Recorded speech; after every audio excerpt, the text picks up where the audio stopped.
Hi guys, Linnea here. Thank you for watching. I want to tell you how much I appreciate you. Also, thank you for all the ideas for videos. I can't wait to get started. There were so many and I really appreciate it. Today we're doing the Herbal Series number 3 and we're talking about a few herbs today. We're going to talk about chamomile, hyssop or hyssop, agrimony, allspice, angelica, and dandelion. And I'm going to use Scott Cunningham's book to give you some ideas, and then I'll give you my own take on things as well. So the first one, again, was chamomile. Chamomile is used in calming and sleep incenses and brews. It is also used to attract money. The sunny nature of chamomile has been used to combat curses and spells. I personally use chamomile a lot in my yard mixture that I put around my yard every 3 months. I used to do it monthly, but I do it now every 3 months. It seems to really last that long, so I figure why not slow it down and use less herbs. It takes a lot of herbs to go around a yard this big, so there's that. But it does fight and combat evil. It combats curses and spells made against you. It does bring money. Carrying it in your wallet is a good idea. It's also used for love spells and calming spells. You know, when someone has anxiety and they want to relax, you would use that in a calming spell. So chamomile is a great herb. It's used widely and often. So that was chamomile. We're going to move on to hyssop or hyssop. Personally, I use it for protection. It is like in fact, here, purification, protection, same thing. Hyssop is the most widely used purification herb in magic. It is added to bath sachets, infused and sprinkled on objects or persons to cleanse them, and hung in a home to purge it of evil and negativity. I use a lot of hyssop to fight evil and negativity. A lot. It's a common herb used for protection, purification. It does cleanse the body. It's great to take a bath in hyssop and salt, especially if you want to get completely cleansed. I personally, like I said, I use it for protection and I use it for cleansing, mostly, more than anything else. Those are the two things I use hyssop for. We're going to move on now to agrimony, which is a wonderful herb. Wonderful herb. And I will tell you what the book says about it. Agrimony is amazing. It's used in all protection sachets and spells, also to banish negative energies and spirits.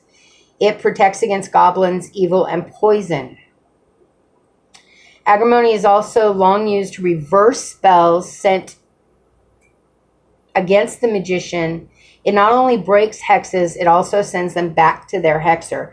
It's great for return to sender spells. It's great for protection, but it's amazing for return to sender spells. It really, really is. And banishments and bindings. If you need to bind someone from your life, it's a great herb for that. Agrimony placed under the head will help one sleep as if they are dead, according to ancient lore. But don't use this for insomnia. The sleeper won't awake until the herb is removed. At one time, agrimony was used to detect witches. When I'm doing a spell for a client against someone that they think has cast a spell against them, I sprinkle agrimony on the mirror that I use to project the spell. I also use one mirror up and one mirror down. That protects you from being seen by the person who casts the spell. So it protects the caster from being detected. But the agrimony helps you detect whether or not they were a witch. And you can tell that in the candle burning and how that candle burns. If it burns with a steeple on it, 9 times out of 10, first of all, the spell didn't really work. Or if it's small and still has a steeple on it, it means that person had a lot of protection up. You broke through, but they had a lot of protection up. If it's got a large steeple, their protection was insane, and you're not going to get through that way. You've got to do it again. So that's really important to understand. When the candle burns onto a picture, if it burns over the mouth, 9 times out of 10, that means this person was verbal with their spell. A lot of times it can detect Santeria. Santeria is a very verbal spell, verbal magic. And even hoodoo can be detected by if it's covering the eyes or not. So candle reading is really important when you're doing an extremely important spell, and I do it for all my clients. I do the candle reading for all of my clients. The next one we're going to talk about is allspice. Allspice is burned as an incense, but and it attracts money, luck, and is added to such mixtures. Allspice is also used to promote healing. So I use a lot of allspice for healing, and I use a lot in luck or money spells. It's a great herb, and I use a lot of it. And I buy the whole seeds, and I use those. If I need to crush them for something, I just do so in my mortar and pestle. Now I have to go back a little ways. Now I have to go forward a little ways. Angelica is next. Angelica is an herb you all know if you've watched me for any length of time that I use in almost every spell. Angelica, Mandrake, and Yellow Dock. They all add power to the other herbs. They all add power to the spell and give you more strength when it comes to your magic. So I use Angelica in every spell I do. Grown, the plant is protective. Used in all protection and exorcism incenses. Sprinkle on the 4 corners of the house with Angelica to ward off evil, or do this around the perimeter of the house. I use a lot of Angelica as well in my house protection spells. Herbal mixture. Added to the bath, it removes curses, hexes, and any spells that have been cast against you. The root was carried in the pocket as a gambling talisman among some American Indian tribes. Angelica is also used in healing mixtures, and smoking the leaves is said to cause visions. Another one you can use for smoking the leaves is coltsfoot, also to induce visions. And I believe it's mugwort does the same, will bring visions.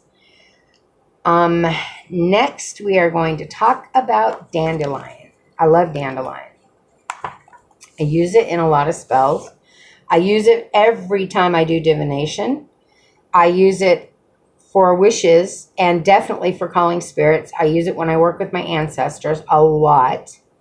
To find out how long you will live, blow the seeds off the head of a dandelion. How many ever are left is how long you will live. I wouldn't necessarily believe that. To tell the time, blow 3 times at the seed head. The number left is the hour. These are folklore.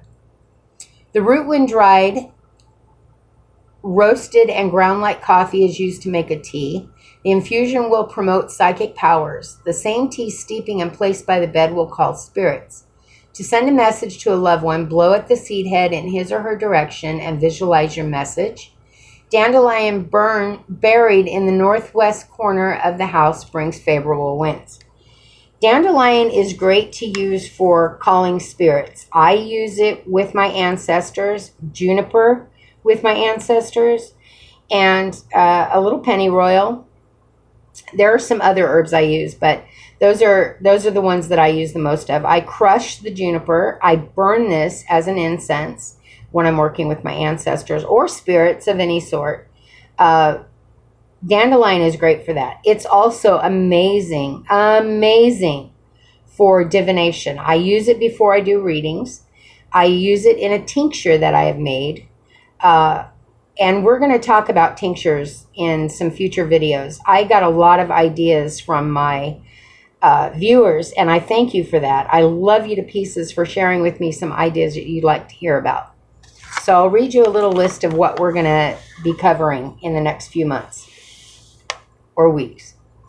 the moon and the travels of the moon and how to work with her energies, green witches, spells for amulets, sea ocean witchery, how long to store and keep herbs, daily magics, dressing candles, Hecate, interactive Facebook sharing of a spell that we all kind of do together, and ideas about how it went for you. That's a great one.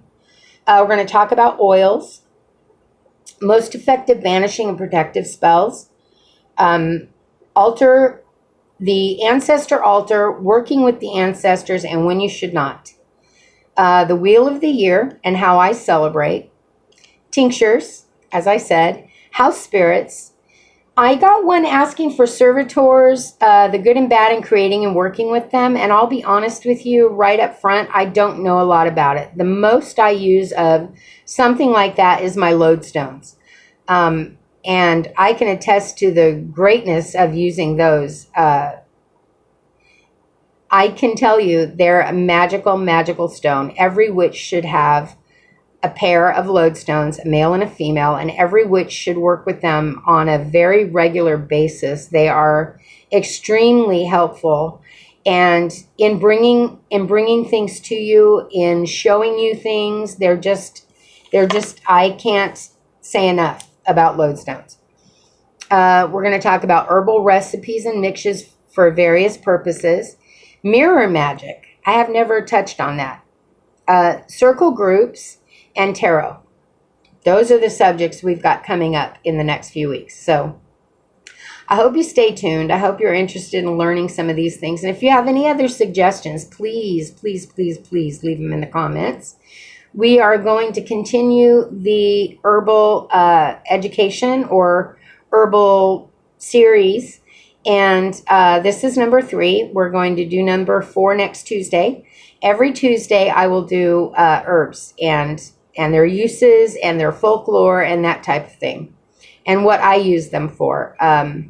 Because I use herbs as I read them. It's hard to explain that, but when I'm doing a spell, if I'm in the middle of it and I've got my recipe written out, my banishment recipe or a return to sender or a blessing, I've got those all written out in my recipe book. The thing is, if I'm in the middle of this spell and I get the feeling I should add something, I add it.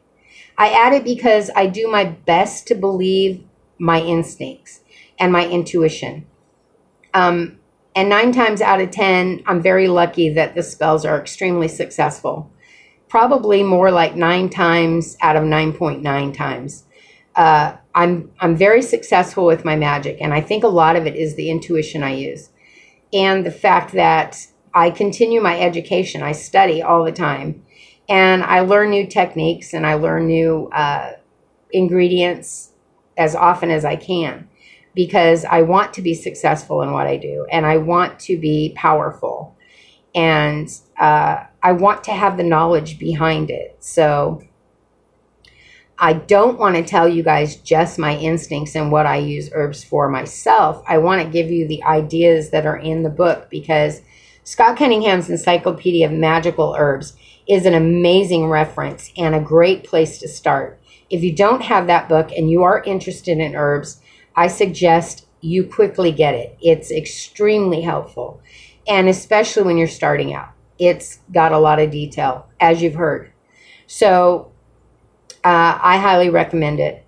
I also want to do some lives. I know I keep saying that, but the time is just, it's been rough. But at work, things are slowing down a little. At the beginning of the month, they're bad. In the middle of the month, they're bad. And then they slow down a little bit. So hopefully I'll be able to get a live or 2 in.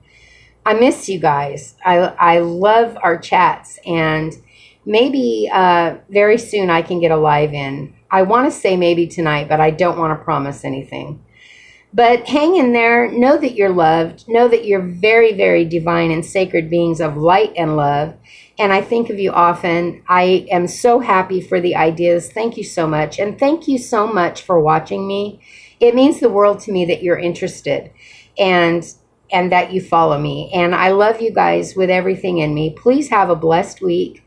Know that you're loved. Don't forget you're loved. I'll talk to you very soon. Bye-bye.